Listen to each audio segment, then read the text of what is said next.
బ్రతుకుతారు కదా. పోయేదేముంది, నాకు నష్టమేముంది చెప్పండి, నా పాకెట్లో నుంచి ఏమి ఇస్తున్నానా, లేదు కదా.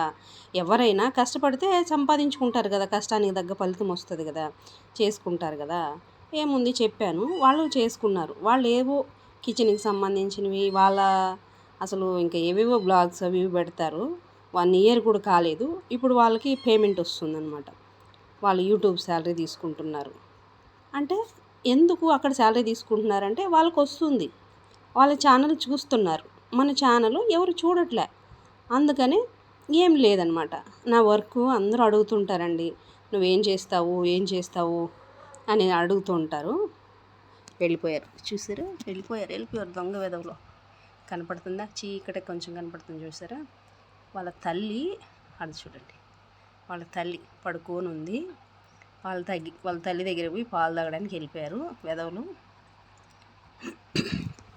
అలా ఏం చేస్తావంటే ఏం చేయను, మరి ఇదే చేస్తున్నాను. ఏదైతే సత్యము జ్ఞానం అనేది ఉందో దీన్ని మాత్రమే చేస్తున్నా.